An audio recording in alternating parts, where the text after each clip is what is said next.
Hello everyone. So also for people who are in the online, a very good evening. First of all, from tomorrow the Sankranti festivity starts. Happy Sankranti.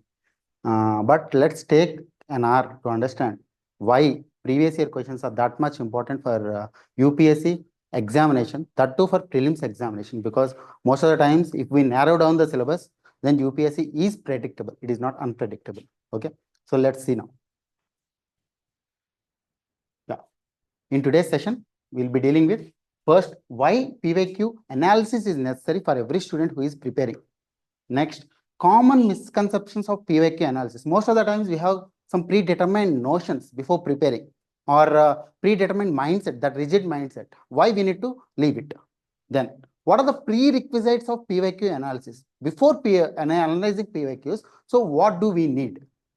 Then, analysis of theme-wise PYQs for the last 11 years, starting from 2013. Starting from 2013, how the PYQ, how the questions are giving in UPSC prelims examination. Then, okay, the analysis is okay. Then how to take it forward with course of action? What is the course of action that you can take after analyzing all the PYQs? Then about the classes. So this is the agenda for today. Yeah. Firstly, why PYQ analysis is necessary for every UPSC student who is preparing for prelims examination? UPSC framers mindset. Now, if at all we don't understand how UPSC question paper framers think, then we can't actually understand how the examination works, right? So anyway, there will be a pool of experts who will be preparing the question paper. So they have some ideology or they have some thinking in order to select some questions. So what is that ideology that we need to understand? When can we understand? When we analyze the previous year questions, how their mindset is working. If at all an easy question is given, like we will be seeing in the further slides, if at all very easy question is given, why that particular question is given in that particular question paper? In general, what do? We postmortem the question paper, like, okay, something happened, that's why they have given this question. Let me tell you an example. In 2023, there was a question on a Netflix documentary, like orangutan question, like where they have asked how the orangutan eats the bacteria from a tree using a wooden stick. Why did they ask that particular question? Because in that particular year, Oscar Award winner Elephant Whisperers is also getting played in Netflix as a documentary. So what UPSC wants us to do? UPSC wants us to analyze how the why they are making some documentaries. You know, Elephant Whisperers documentary, right? There was a couple in Tamil Nadu who used to take care of an elephant. So that is what Elephant Whisperers documentary is about. That documentary have won the Oscar Award. So along with RRR, this is a documentary. So UPSC wants us to understand how the wildlife is working through these documentaries. So in that particular documentary, Elephant Whisper, along with Elephant Whispers, there was another documentary in Netflix about orangutan. In that particular documentary, the clear video is there where the orangutan is eating the bacteria from the tree bark. So that particular aspect he had caught the attention of the examiner. That's why they have asked that question in 2023 prelims examination. So that is how the mindset of UPSC framers work. We, in general, what do? We map the questions after the exam gets completed. But if we are active enough and if we are proactive enough, then we will be achievers, right? So in general, if we are proactive enough, we will be definitely cracking the prelims examination, because in general, there is an opinion, even with the experts, cracking mains examination is a bit easy than cracking prelims examination. So that's why cracking prelims examination is utmost important in order to withstand the competition and not getting eliminated, right? So that's why understanding the UPSC framers mindset is important. Like, let's say this year, what is the biggest thing that happened? Can you tell? What is the biggest thing that happened that you can remember in the current affairs? Okay, let me tell you. So in December 2024, Government of India have brought a draft bill on BULA. What is meant by BULA? Banning of unlawful lending activities. So you use digital apps, right? Do you use PhonePe? And I think if at all, one second. Yeah. If any of the participant wants to speak, they can unmute themselves and they can speak. And let's interact rather than just informative. Information is single way of communication and interaction is two-way communication. Let's communicate. Okay. There is a draft bill on BULA, banning of unlawful lending activities. So why they have brought that bill? In general, you have apps like Paytm, you have apps like PhonePe and all. There is a digital lending process. In 2023, what happened? RBI have banned Paytm from lending activity. It had banned it. After that, there are some sequences that were happening in a scaced manner, but they want to bring a uniform law to every digital app to control the process of lending. Why? RBI is the authority who oversees the process of lending in general. These these digital entities are not regulated by RBI. That's why they want to bring this bill. So now, how UPSC framers mindset work here? Will they ask about the bill? No, because until a bill becomes an act, in general, they won't be asking about the act. They will be asking only the suggestions, only the background of it. Then what will they ask? They'll ask this question, if any bill is presented in the parliament, there is a background work that went on. There will be a committee which was constituted to give that particular draft. What was the working group that worked on this digital lending? RBI in 2021 has constituted a committee under Jayant Desh to suggest some recommendations to control the process of digital lending. So what will UPSC framers ask? About the working group, that framers will ask who headed the committee. Like Jayant Desh committee have suggested to bring a uniform law to control the digital lending. Likewise, we need to understand, we need to go to the background how UPSC is asking the question. Then how will I understand which aspect will be asked by the examiner? Whether how will I understand whether working group will be asked by the examiner, or whether the bill will be asked by the examiner, or whether the opinions will be asked by the examiner? How will I know? By analyzing the previous year questions of the last 10 years, we'll get to know what is the mindset of the UPSC examiner.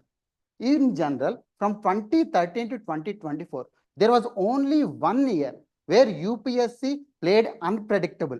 Like, right? UPSC played unpredictable. It was in 2016.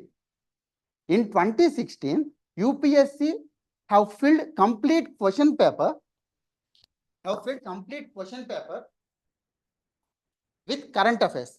80 out of 100 questions came from current affairs. Only in 2016 it happened. That particular year is unpredictable. Except that all years UPSC went traditionally. UPSC went in a conventional manner. Right. Now let's understand how the PYQ analysis works. Right. Then, importance of basic concepts. If you see UPSC question paper, not 100 questions are, it is not that we can't attempt 100 questions. There will be a ratio where we can attempt 40 questions. There will be a ratio where 20 questions, no matter how much you study. Does anybody study Netflix documentary? No, right? None of the candidates who appear for the examination study about Netflix documentary or see the Netflix documentary in general. If we open Netflix, we will see some movies, right? So none of the students will study. Then how will we know? How will we know? 20 questions, none of the students can solve. There will be 40 questions that you can solve if you are proactive enough. 40 questions anybody can solve. When they can solve? When they are good with basic concepts. When they are good with basic concepts. Let's see. In 2024, I'll be first analyzing the 2024 question paper, then we will go to 2013 to 2023 analysis. Okay, right. So when I speak about the basics, there was a question in 2024. The total fertility rate in an economy is defined as. This is a question where even in group 2 also they'll ask this question.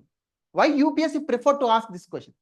Because the total fertility rate is a basic concept that in general students ought to get confused. Now, let's try to understand this. They have asked about total fertility rate in general. Why didn't they ask what is the total fertility rate of India? Why didn't they ask, why didn't they compare between different states' total fertility rate? Why they have asked only total fertility rates definition? There is a reason for that. In general, like child sex ratio or sex ratio, in general, they will be equating to some 1,000 population or 1 lakh maternal mortality rate for 1 lakh population, like that. In general, how total fertility rate will be valued. They want to create a confusion within the student's mindset. That's why in particular question itself, they have given the number of children born per 1,000 people in a population in any year. They want to see whether they'll be into the trap or not. That's why they want students' basics to be absolutely right. That's why they will ask this type of questions. So what is the answer here? The average number of live births a woman would have by the end of her childbearing age. That is a simple definition. If we study total fertility rate at a start, we need to start with that particular definition itself. That's why they want to ask these type of basic questions. Okay. So don't be an assumption that the UPSC won't be asking any basic questions. They will be asking the basic questions. They want your basics to be absolutely pinpoint. That's why these 40 questions are more important than these 20 questions. Do not run after these 20 questions where you can never answer. No one can answer those 20 questions. Only these 40 questions everyone can answer if they prepare with a purpose, if they prepare with a method. Right. Now, the pattern of framing the questions.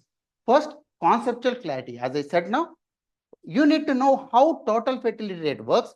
You need to know how sex ratio works. You need to know how demographic dividends definition works. The definition is more important, which is confusing in general.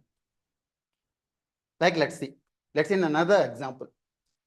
See here, we all love polity, but in polity, there is a question where every now and then the examiner will ask a lapsing of a bill, whether it lapses in Lok Sabha, when it lapses in Rajya Sabha, whether it gets lapsed or it doesn't get lapsed, right? So here there is a question. Indian Parliament, a bill pending in the Lok Sabha lapses on its dissolution. A bill passed by the Lok Sabha and pending in the Rajya Sabha lapses on the dissolution of the Lok Sabha.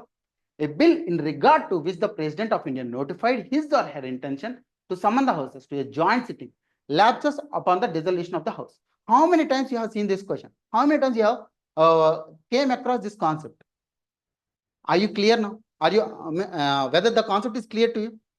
Whether the concept is it need to be crystal clear to you. That's why they will be asking those questions to create a confusion, to check your conceptual clarity. This is one that sort of question where conceptual clarity will also be tested. Now, current affairs based questions. In general, there is a misconception. We'll be dealing with misconceptions also, that everything UPSC takes, they'll be taking from some niche area and they'll ask. No, that is not the case. They'll be asking those concepts where there is an overview of the current affairs in the past 1 year. Let's see how. There is a question on non-banking financial company and why they have asked it in 2024. Because there were rules in 2015-16 to regulate NBFCs, but there is an umbrella rule, there is a master rules that came in 2023, which were given by RBI to control different types of NBFC under one roof. That is the reason why they have asked this question. So whenever we are studying any concept, please make sure that when you are reading the current affairs, go to the basic concept. Whether it is important or not, you need to see. Whether we need to read every wildlife invention or wildlife discovery. Some gecko was discovered in Western Ghats. we just need to know what is the type of gecko that they have discovered. It is not that what type of gecko they have discovered, what is the color of it, how many years that it have lived, what is the excavation, what is the discovery process that they have used. There is no need for that. You need to see what is the depth that they can ask. If you come to NBFCs, non-banking financial companies, there is a master law which came. There is a master law which was given by RBI. That's why they have asked about in detail with 3 statement question. It is not a single statement question. It is a 3 statement question. So we'll also see how we can differentiate between direct statement questions and 3 statement and 4 statement questions based on the PVQ analysis also. Okay. Now, then specific areas of concentration where they'll ask every other specific areas that UPSC likes. In general, in mains, let's take in mains, they'll ask Indus Valley civilization or Vedic culture every time. There is a differentiation between both.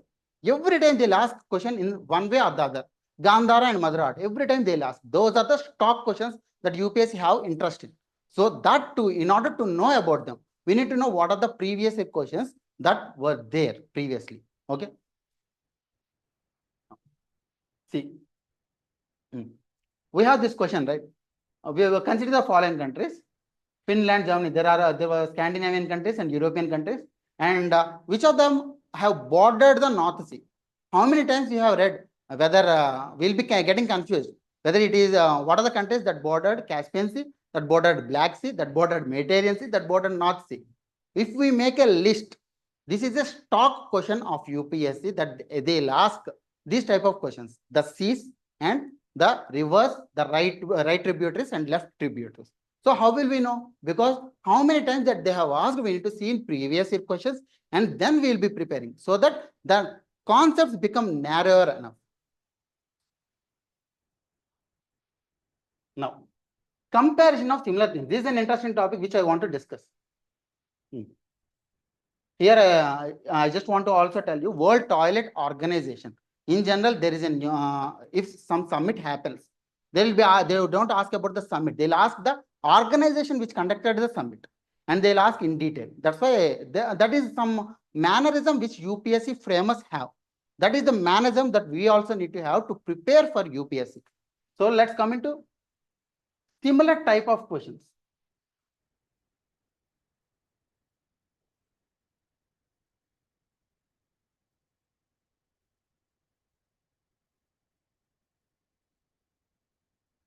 Yeah, this particular question, we have 2 different questions of environment itself. As I said, the organisms cicada, froghopper, and pond skater, whether they are birds, whether they are animals that they have. This is a direct statement question, direct option question, simple question. And here they have asked about lions and tigers. Both are from environment, both are from wildlife. But why they have asked in different theme, in different formats? This is a direct option question. This is a 3 statement question. Why they have asked like this? This particular question, they just want you to know what are the different types of organisms that they have. That's it. There is no need to see what is their DNA structure, how their blood works. There is no need to see. What is the type of organism that was discovered recently? That's it. Here, there was lion, there was tiger, which are treated as our heritage animals. That we need to know in detail how that wildlife works. Lions do not have any particular breeding season. Okay. Unlike most other big cats, cheetahs do not roar. Unlike male lions, male leopards do not proclaim. We in general talk about lions, cheetahs, and we compare many of the people like lion, cheetah, we compare them. But we need to know how their system works, how their system works in the environment. That is the similar themes. That is also environment question. This is also environment question. What is the difference between them? The difference is that the depth that the examiner wants to ask, we will be knowing that depth. If at all a question, if at all a topic is more in the news, like let's say there is simultaneous elections. The topic is in news for a ample amount of time, right? ample amount of time the topic is in the news. Will they ask which committee suggested about simultaneous elections? Will they ask like that? No. They will be asking in detail about simultaneous elections, which committee have recommended it, or what did law commission say, or what is the draft bill about. So these statements will be asked about simultaneous elections. There is another question where, as I said, BULA, banning of unlawful lending activities. Will they ask in detail? No, they'll ask what is the working group. That's it. We need to know the basic overview. That's why we need to differentiate between the concepts which we need to understand deeply, the concepts which we need overview. If at all we have the differentiation, then it will be easy for us to prepare.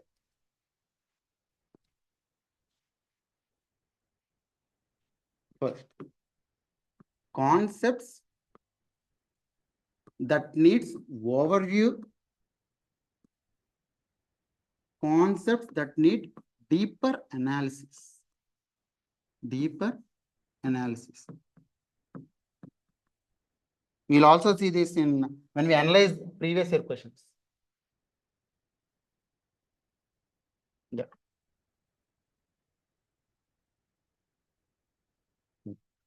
So I think you have understood what is the necessity of referring to PYQ, because we'll get many insights how the questions, how the framers mindset work, how the questions come from previous year questions itself, how the basic concepts come, how current affairs should be prepared, which topic should be prepared in detail, which topic is to be prepared as an overview. There should be hawkish nature and there should be jackal's nature, eagle's view and jackal's view. For some concepts, we need to have eagle's view. There is need to be overview. For some concepts, we need to have jackal's view. There need to be in detail analysis. Remember this, right?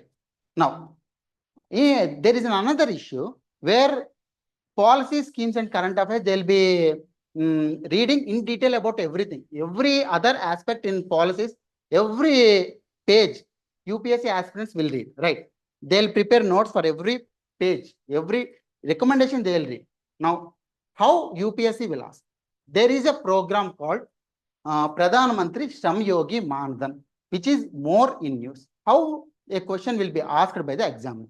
First, for any program or any policy, there should be one objective, right? Without any objective, will any government or will any department brings any policy? No. They will be objective. So they'll be definitely asking about that objective. First thing. Second thing, there is a policy where there will be targets. We need to know about the targets also, because if we have timelines only, then we'll work.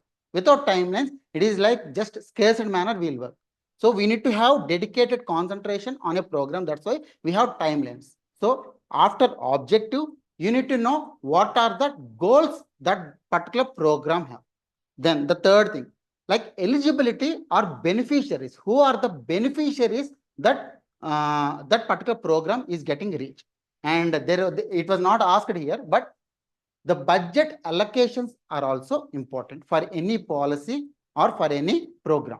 Okay, these four aspects are to be seen. First, for any program, remember to read four aspects. First, objective. Second, goals. Third, beneficiaries.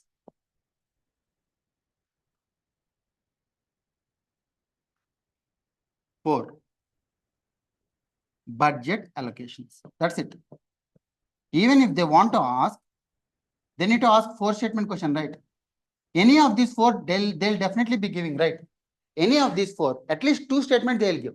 At least you can eliminate two options. So these are the precursors that you need to study.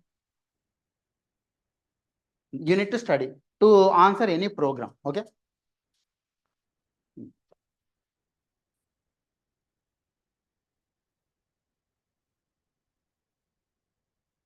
Now, let's see what are the common misconceptions in PYQs that we have. In general, do you think UPSC is unpredictable? Definitely, most of us think that UPSC is unpredictable. Yeah, last year they have given basic concept. This year we don't know what they will give. We need to go and we need to go with open hands and write it. No, UPSC is definitely predictable to the extent of 70%. To the extent of 70%, UPSC is predictable, and that is enough to crack, right? So what is the highest mark that one can get in UPSC? Highest mark in prelims? No, in prelims exams. 98 to, from 90 to 110, it will fluctuate, right? In general, in 2016 itself, it is 116. 2016, it is 116. The cutoff is 116. In general, it hovers around 90 to 110, right?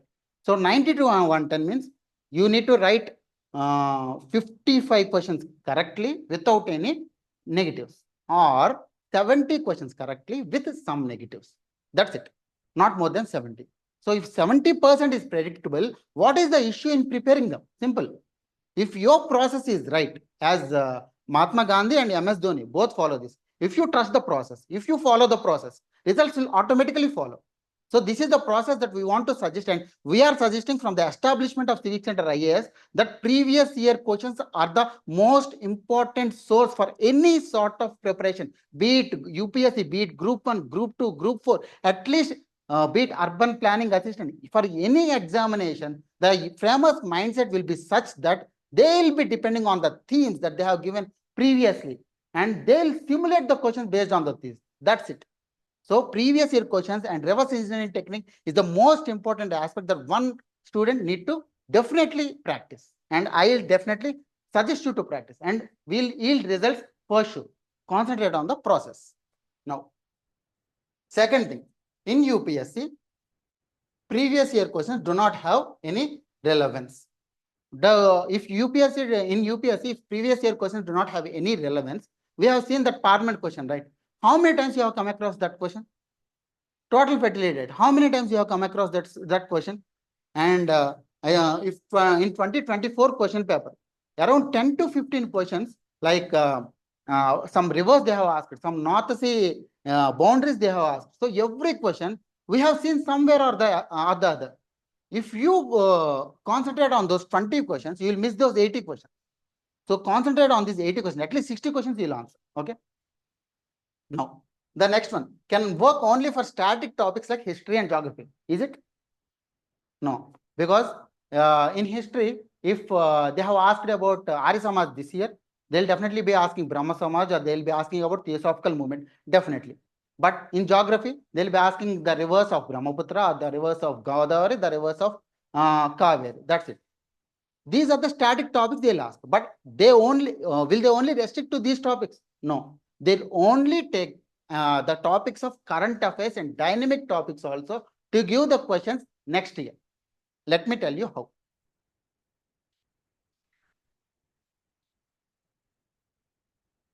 This particular question is there. With reference to radioisotope thermoelectric generators, consider the following statements. We all know that how the rovers work, or how the rockets work with the radioactive material like uranium. They'll in general, this question was asked in 2024 with a background of Curiosity rovers in discoveries, not invention. Curiosity rovers discoveries on Mars. They have discovered frequently that water is available on Mars, and they are searching for the evidences, more evidences. The issue is frequently in news last year. That's why they want to ask about something which is unique in the Curiosity rover, but not about the Curiosity rover. What they have asked? They have asked about the fuel. How do you think a machine that was long away from the sun, Mars means it is long away from the sun, but sustained for these many years? How do you think? It was sustained just because it converted the radioactive material, which is plutonium, into energy, and using that energy to generate the power. That rover is using the plutonium, the radioactive material, to convert into energy, which converted into power, and that power the rover is using. This is a simple concept that we all know. That is what RTG is, radioactive thermoelectric generators. That is what RTG is. They want to ask what is the unique feature in Curiosity rover. Why is it sustaining that much long? Right. Curiosity, I think they have sent it along with Mangalyaan. I think both the missions have occurred around the same time in 2013. MOM mission, Mongolian mission. So both were sent on around the same time. But now it is working. Curiosity is still working, and it will work for another 50, 60 years. Why? Plutonium generates more power with radioactivity. Plutonium generates more power with radioactive waste. Okay. So that's why we need to, even current affairs are predictable. You got to know about it, right? Because Curiosity rover, it is in news for the last 1 year. We need to see what aspect they'll ask. In the necessity of PhD, we have seen what is the specific theme that they'll concentrate. If UPSC asks about Curiosity rover, you will write, right? You read everything about it because there is a major discovery that happened. But how to confuse you? They'll confuse you just in the same manner that they confuse you with the basics. They'll go to the basic concept, which is important, but that it is like a good student who is not recognized in the class, but sits at the back, but scores good marks. No teacher recognizes him, but he'll score the highest marks in the class. That is like the concept that UPSC prefers to take are like them. So that's why it doesn't work only for the history and geography. It works for all the aspects that includes the economy, that includes SNT, that includes current affairs also. That includes current affairs also. Now, syllabus is vast and cannot rely on PVQs. Is it? Syllabus is vast. We cannot rely on PVQs. As I said, we don't need 100% to succeed. We only need 55 to 60%. But we get previous year questions. If we prepare previous year questions and if we prepare concepts based on previous year analysis, we can at least write 70%. At least write 70%. If we along with extrapolation, we can go to 85. Like let's say here they have asked about radio isotope thermoelectric generator. Why they have asked it? They have asked it because Curiosity mission is there. Now, how do we need to think? Okay, they took Curiosity rover. Maybe they can take another mission, asteroid mission or astrosat about India, and they'll ask about the particular payload which is important next year. That is what extrapolation. Something happened, we need to extrapolate to something, and then we need to study. That is what UPSC mindset is. That is what officers' mindset is. Okay. So these are the common misconceptions. UPSC is predictable. UPSC asks questions which are relevant. They do not ask questions just like randomly. They'll ask question only when there is something background which is working for it. Next, it works for all the topics, not only for topics like history and geography. Next, the syllabus is vast and it cannot we cannot rely on PVQs. No, syllabus is vast, but to narrow down the topics, PVQs are necessary, and 70% of the syllabus covers by PVQ, which is enough to crack the examination. Let's cover the basics first, then let's build on it. If we don't win bilateral series and we think of World Cup, how is it relevant? Now, we have established what is the necessity, and we have discussed about what are the common misconceptions. Now, we'll see what are the prerequisites for previous year question analysis. Okay, I am telling previous year question analysis, previous year questions analysis. So what to do, how to do, and we have established relevance. Now, let's see. Pattern of question. As we have seen, UPSC can ask similar themes in different manner. They have asked direct question. They have asked 3-statement question. They have asked 2-statement question. They have asked 6-option question. How will they ask that question? We need to see what are the different types of questions which UPSC is asking. Are UPSC asking direct statement questions? Yes. Are UPSC asking 2-statement questions? These days, no. These days, they are not asking. Direct statement, 3-statement, 4-statement. That's it. 2-statement, very rarely they are asking. 1 or 2 questions they are asking. And then 3-statement questions? Yes. 4-statement? Yes. See, option question, 5 option or 6 option? Definitely yes. Based on these type of pattern of questions also, the difficulty level of the examination will depend. If you have more four statement questions, how will you feel? It is difficult. And then you will come out and say, sir, the paper is very difficult. That is what decides about the difficulty of the question paper. And we need to see how difficult the question paper may come. How difficult the question paper may come. How can we see? By analyzing the previous 11 years, they will be having some pattern.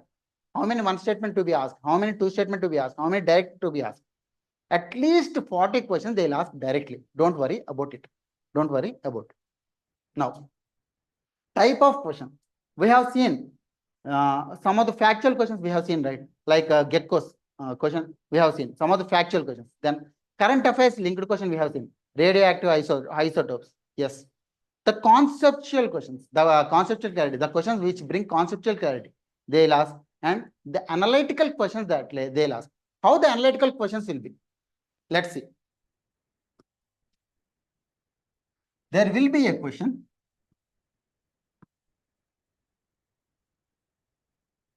They have given about parliament, the bills, right? The bills is an analytical question. You need to analyze it and you need to write it. Okay. They'll be giving you a question. One topic is there. There is a MOM mission, Mars Orbiter mission. There is a Curiosity mission. Is there any rule that UPSC cannot ask the comparative questions? They can compare MOM and Curiosity. There is a human development index. They can compare India and Pakistan. The comparison questions can be there. And then one particular topic, like let's say, Government of India have brought the draft BULA, which is for digital lending. They can ask such a question, whether such a law exists in any country or not.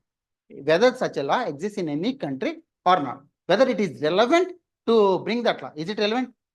Some law to regulate the digital lending. Is it relevant? No. No, it is relevant because I am using Paytm. Paytm gives me a notification every now and then to take loan.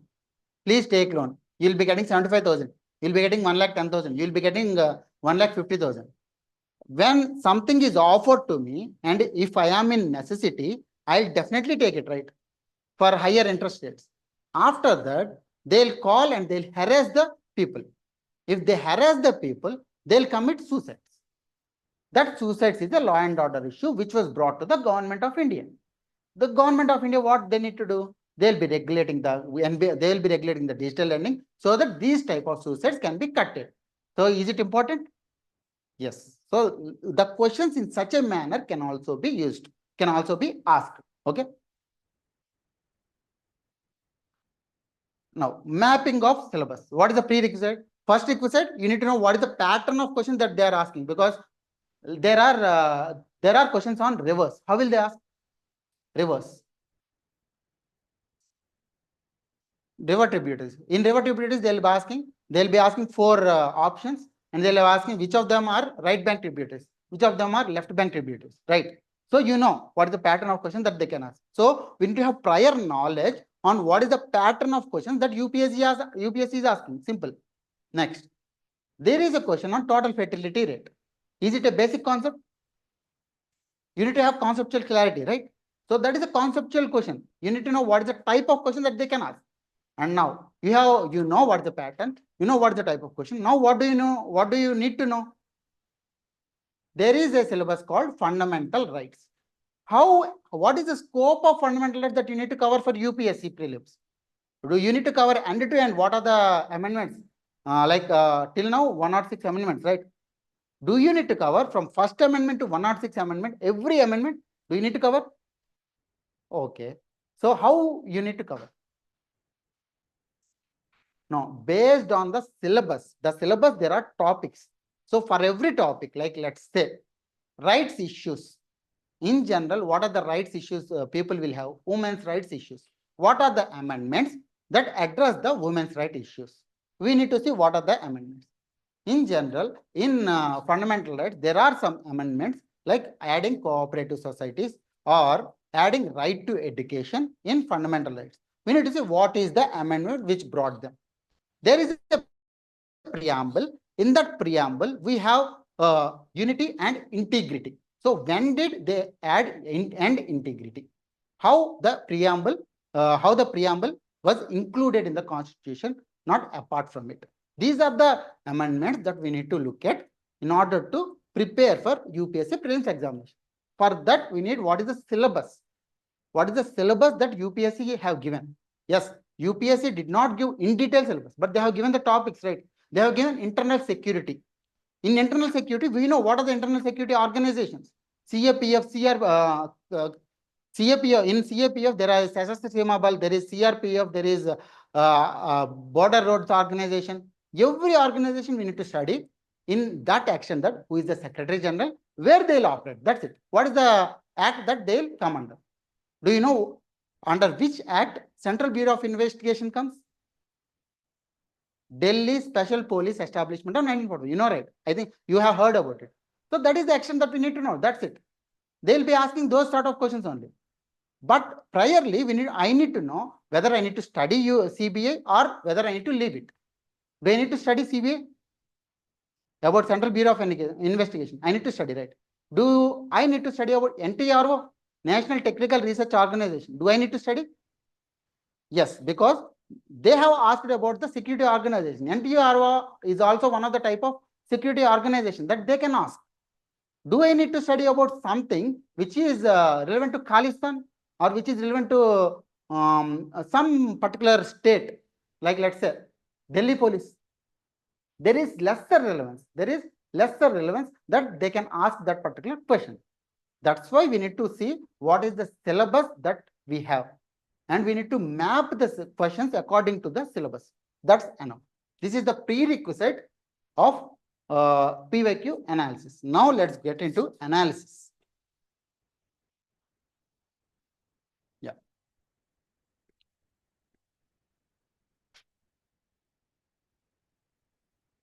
This is the sheet that we have made with a lot of hard work behind it. For the last 13 years, we have mapped all the PYQs. We have mapped all the PYQs for you. How we have mapped it? As I said, whether the question is current affairs linked, whether the question is factual, whether the question is conceptual, whether the question is analytical, what is the subtopic under which the question came, and what are the sources from which the questions were taken. Okay. So whether these days UPSC is using NCRTs? No, they are not using NCRTs, right? They are asking from some other things